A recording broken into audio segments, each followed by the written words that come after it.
Baik, Audio, pada pagi ini kita bersama dalam segmen Tazkirah dan kita jemput ke studio Rampai Pagi. Bersama kita pada pagi ini, kita perkenalkan Yang Mulia Ustaz Muhammad Nasheed bin Supari, merupakan pegawai Agama Pusat Dakwah Islamiah. Kita ucapkan selamat datang. Assalamualaikum, Assalamualaikum. Ustaz. Waalaikumsalam warahmatullahi wabarakatuh. Apa khabar, Ustaz? Alhamdulillah sihat. Alhamdulillah, ya. Yes, dan Mahira? Alhamdulillah, Sihat, kita hidup sihat. sihat. Sudah lama dia berjumpa, Ustaz. Benar. Bila kan diambang Ramadan baru tadi berjumpa. Biasanya dulu pernah di studio Rampai Pagi Bandar Sebegawan. Pernah, ya? pernah. Sering, ya. Jadi ini kali pertama lah. Di sini kali kedua sudah. Kali kedua sudah. Kali kedua. Okey, baik, alhamdulillah. Alhamdulillah. Bila kita ni merenung kembali akan tajuk akan kita ni bawakan ini, Ustaz, ya. Bertemakan memohon pertolongan kepada Allah. Memang sesuai rasanya kita sudah berada dekat di bulan Ramadan, ya. 12 hari saja lagi, insya-Allah. Tinggal beberapa hari saja. Ya. 2 minggu, lebih kurang di bawah 2 minggu lah. Di bawah 2 Cuma minggu, Ustaz, ya. 12 hari. Jadi rasanya, Ustaz, mungkin banyak yang ingin Ustaz sampaikan atau kongsikan bersama dengan penonton di luar sana. InsyaAllah. Jadi sebagai mukaddimahnya, kami persilakan Yang Mulia Ustaz untuk berkongsi. Silakan. Assalamualaikum warahmatullahi taala wabarakatuh. Waalaikumsalam. Bismillahirrahmanirrahim. Alhamdulillah wassalatu wassalamu ala Rasulillah wa ala alihi wa sahbihi wa man wala. Para penonton yang saya hormati dan dikasihi Allah sekalian, firman Allah Subhanahu wa taala di dalam surah Al-Ankabut ayat 2 dan 3, A'udzubillahi minasyaitonir rajim. Ahasiban nasu ay yutraku ay yaqulu amanna wa hum la yuftanun wa laqad fatanna alladhina min qablihim fala ya'lamanna Allahu alladhina sadaqu wa la ya'lamanna al-kadhibin. Shadaqallahul azim. Tafsirnya, adakah manusia itu menyangka mereka akan dibiarkan dengan hanya berkata kami telah beriman, sedangkan mereka tidak diuji? Dan demi sesungguhnya kami telah menguji orang-orang yang sebelum mereka, maka sesungguhnya Allah mengetahui orang-orang yang benar beriman dan sesungguhnya Dia mengetahui orang-orang yang berdusta. Jadi kita ni lihat dalam ayat ini, sebenarnya kita ni hidup di dunia ni memang ada ujiannya, memang ada dugaannya dan memang ada cabarannya. Betul. Jadi hakikatnya dunia ni melatih kita ni, mendidik kita ni supaya kita ni menjadi orang yang lebih kuat, orang yang lebih penyabar dan orang yang lebih tabah dalam menghadapi segala ujian yang datang daripada Allah Subhanahu wa taala. Jadi bagaimana cara kita ni merespon dengan kejadian ini, dengan kejadian ujian, dugaan dan cabaran itu? Jadi cara kita ni merespon dengan benda-benda macam ni adalah kita ni mohon pertolongan kepada Allah Subhanahu wa taala. Wallahu alam. Ya, alhamdulillah. Jadi memang tidak lengkap sebetulnya kalau sekiranya kita ni tidak memohon pertolongan kepada Allah ni, ya. Jadinya satu bermukadimah kita ni, ya. Jadi bagaimana sebetulnya ni cara kita ni untuk memohon pertolongan kepada Allah Subhanahu wa taala ni, Ustaz? Alhamdulillah. Jadi bagaimana cara kita ni untuk memohon pertolongan kepada Allah Subhanahu wa taala? Sebenarnya macam-macam caranya. Di antaranya yang ada disebutkan di dalam Al-Quran surah Al-Baqarah ayat 152, fadhkuruni azkurkum washkuruli wala takfurun. Maka ingatlah kamu kepadaku. Jadi macam mana cara kita ni kan ingat kepada Allah Subhanahu wa taala? Balik semula, kalau apabila disebut fa di sana, fadhkuruni, kita ni refer ayat sebelumnya. Jadi ayat sebelum-sebelumnya tu menceritakan cara kita ni ingat kepada Allah Subhanahu wa taala adalah kita ni ingat Rasulullah sallallahu alaihi wasallam.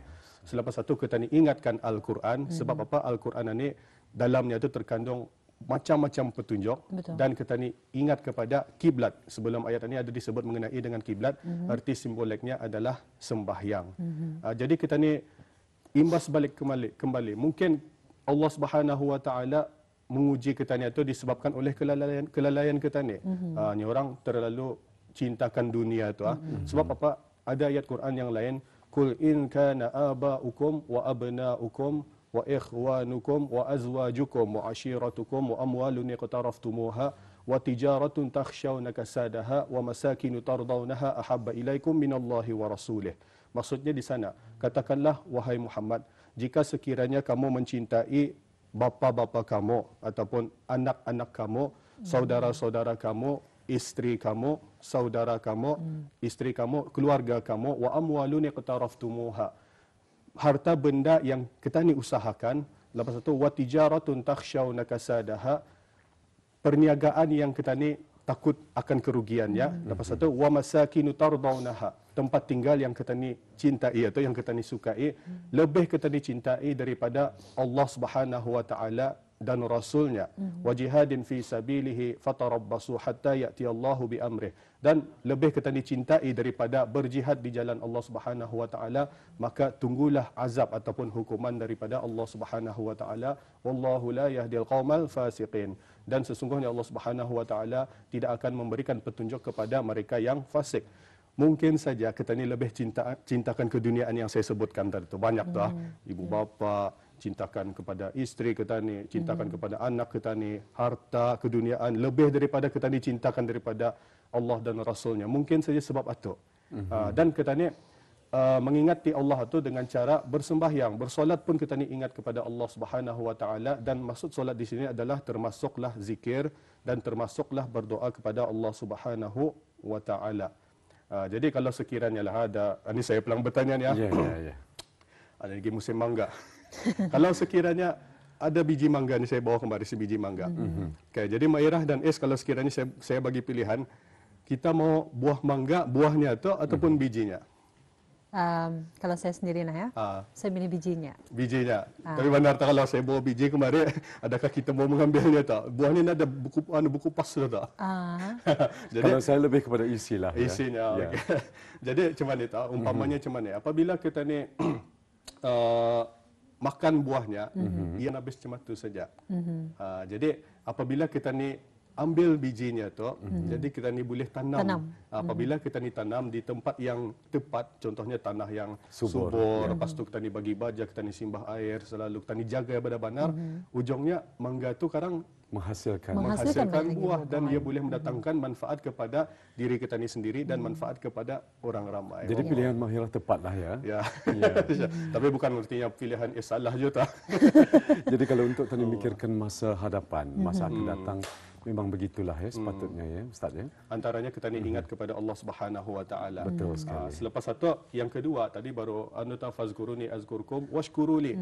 Dan kita ni bersyukurlah kepada Allah Subhanahu wa taala di atas segala nikmat yang diberikannya. Lepas tu wala takfurun, dan janganlah kamu kufur ke atas nikmat yang diberikan kepada Allah Subhanahu wa taala. Itu adalah di antara cara kita ni mengingati Allah Subhanahu wa taala. Seterusnya adalah dengan cara sembahyang dan bersabar, seperti mana firman Allah Subhanahu wa taala selepas ayat tadi itu, ya ayyuhallazina amanu sta'inu bis-sabri was-salah innallaha ma'as-sabirin. Wahai orang-orang yang beriman, mintalah pertolongan kepada Allah Subhanahu wa taala dengan cara bersabar dan mendirikan solat. Sesungguhnya Allah Subhanahu wa taala bersama orang yang bersabar. Disebut di sana ya ayyuhallazina amanu. Ada beza dalam Quran, ada ya ayyuhan nas dan ya ayyuhallazina amanu. Apabila disebut amanu, artinya ini adalah ciri-ciri yang dilakukan oleh orang yang bersabar. Apabila orang yang dalam hatinya ada iman dan ada kesabaran, apabila ditimpa ujian ataupun musibah, dugaan ke atas dirinya, ia akan mengambil tindakan yang pertama dengan cara bersabar, dan yang kedua adalah solat. Selalu ya solat. Menjaga waktu solatnya. Pasal apa? Kalau kita ni lihat, solat ini kita ni sebenarnya berkomunikasi dengan Allah Subhanahu wa taala. Daripada kita ni kadang-kadang tidak salah apabila kita ni ada masalah dan kita ni luahkan, macam contohnya saya ada masalah, saya luahkan kepada Yes ataupun Mahirah, tidak pelang salah. Tapi ada lebih baiknya kita ni luahkan masalah kita ni itu kepada Allah Subhanahu wa taala. Jadi apabila kita ni luahkan masalah kita ni kepada Allah Subhanahu wa taala, khususnya apabila kita ni mendirikan solat sunat tahajud di tengah malam, atau lebih fokusnya orang tenang, pasal ramai orang tidur kan, mungkin ramai orang tidur, jadi kita ni boleh fokus beribadah, luahkan masalah kita ni. Dengan cara itu insya-Allah Allah akan beri petunjuk arah kita ni, Allah akan beri hidayah, Allah akan bagi idea untuk kita ni bagaimana cara kita ni menyelesaikan masalah itu. Jadi perlu kita ni ambil perhatian. Secara kesimpulannya, dua ayat Al-Quran yang saya baca tadi itu, yang pertama adalah apabila dilanda masalah, musibah ataupun dugaan, kita ni haruslah bersabar dan mengerjakan sembahyang. Yang kedua adalah jangan sekali-kali kita ni ambil ringan tentang sembahyang dan ayat Al-Quran yang kita ni baca dalam sembahyang atau sebab apa? Di dalamnya terkandung perjuangan. Contohnya apabila kita ni menghayati surah Al-Fatihah. Kadang-kadang kita ni baca-baca cuma tu saja kan, daripada ayat Bismillahirrahmanirrahim sampai Amin. Waladdallin. Tapi apabila kita ni menghayati, mentadabburi surah Al-Fatihah tu, apatah lagi yang kita ni bawa dalam sembahyang, maknanya itu sebenarnya nilainya besar sekali. Mungkin saja kenapa Allah uji, sebab kelakuan kita ni. Apabila kita ni melakukan sesuatu, kita ni mulakan Bismillahirrahmanirrahim. Jadi perlu kita ni tahu kenapa Bismillahirrahmanirrahim itu diletak pada ayat nombor 1 dalam surah Al-Fatihah. Tapi kalau kita ni lihat di surah-surah lain, Bismillahirrahmanirrahim bukan ayat nombor 1. Ayat pembuka saja. Tapi dalam Al-Fatihah ayat nombor 1. Kenapa Allah letak? Kenapa diletakkan dalam surah Al-Fatihah ayat nombor 1? Allah akan beritahu kita ni bahawa setiap perbuatan yang kita ni lakukan, mulakanlah dengan Bismillahirrahmanirrahim. Selepas itu ayat nombor 2, Alhamdulillahirabbilalamin. Puji Allah Subhanahu wa taala. Sama ada kita ni dalam kebahagiaan ada ujian ataupun ada ujian. Contohnya duit hilang duit kita ni hilang 100 hilang. Selalunya kalau orang yang orang imannya tuhur sedikit ni orang marah tu mencari siapa pencuri duit kau ni. Tapi kalau orang yang imannya kuat, ia akan mengatakan Alhamdulillahirabbilalamin, duitku hilang. Sebab apa? Dalam hatinya ia yakin bahawa duitnya yang hilang atau akan diganti oleh Allah Subhanahu wa taala dengan yang lebih baik lagi, insya-Allah. Jadi biasanya ujian tersebut kalau orang yang kuat imannya akan menghadapi dengan penuh kesabaran Ustaz. Leras. Jika kita dianugerahkan nikmat, merupakan ujian juga Ustaz nikmat ujian juga. Nikmat ujian Dan apakah antara contoh-contoh ujian yang Allah Subhanahu wa taala yang ada disebutkan di dalam Al-Quran, mungkin dapat dijelaskan Ustaz? Sebenarnya di dalam Al-Quran contoh-contoh ujian itu banyak sebenarnya. Tapi ini kan saya bawa yang ada di dalam surah Al-Baqarah, sambungan ayat yang tadi juga, yaitu ayat 154. Wala taqulu liman yuqtalu fi sabilillahi amwat bal ahya'u walakin la tash'urun. Dan janganlah kamu mengatakan mereka yang terbunuh pada jalan Allah Ta'ala itu mati. Bahkan sebenarnya mereka itu hidup dengan penuh kenikmatan di alam barzakh. Tetapi kamu tidak menyedarinya. Ujian yang terberat adalah kematian. Kematian. Siapa berani mati? Jadi itu adalah ujian yang terberat. Tapi kematian jenis apa? Kematian yang jenis berjihad kepada jalan Allah Subhanahu Wa Ta'ala. Jadi apa yang kita ni fahami bila disebut jihad di jalan Allah Subhanahu wa taala, selalunya orang fikir apa? Perang. Angkat bendera, Allahu Akbar, perang. Tapi baginda Rasulullah sallallahu alaihi wasallam mensifatkan jihad itu bukan hanya setakat berperang. Kalau kita ni lihat zaman Nabi Muhammad, masa itu Nabi sama para sahabat berkumpul di satu tempat, tiba-tiba ada seorang pemuda lelaki keluar daripada rumahnya itu. Selepas itu para sahabat pun mengatakannya, ya Rasulullah, ada baiknya pemuda ni berjihad pada jalan Allah. Maksud orang di sana berperang daripada ia duduk di rumah keluar cuma itu saja. Tapi baginda Rasulullah sallallahu alaihi wasallam masa itu membuka wawasan kepada para sahabat yang jihad atau bukan hanya setakat berperang. Jadi dimaksudkan jihad di sini adalah seperti bekerja. Apabila orang itu bekerja untuk Allah Subhanahu wa taala, niatnya untuk Allah Subhanahu wa taala ataupun dikira sebagai jihad juga. Sama je orang yang menuntut ilmu. Apabila orang itu menuntut ilmu, contohnya di luar negeri, mana sajalah tempatnya di luar negeri, menuntut ilmu kerana Allah Subhanahu wa taala ataupun dikira jihad juga sebenarnya. Apatah lagi ketika ia bekerja ataupun ketika ia menuntut ilmu atau mati ataupun meninggal. Itu yang dimaksudkan dalam ayat ini. Jadi bal ahya'u, sebenarnya hakikatnya itu walaupun mereka ni meninggal sudah syahid, hakikatnya mereka masih hidup dan hidup mereka ni lebih bahagia di alam barzakh. Dan kalau di dunia, apa yang dimaksudkan dengan hidup atau dorang punya semangat jihadnya itu walaupun dorang sudah tiada, tapi semangat jihadnya itu nama mereka akan dikenang. Kita lihat saja contoh ulama di Brunei, nauzubillah min zalika, harap-harap tidak terjadi.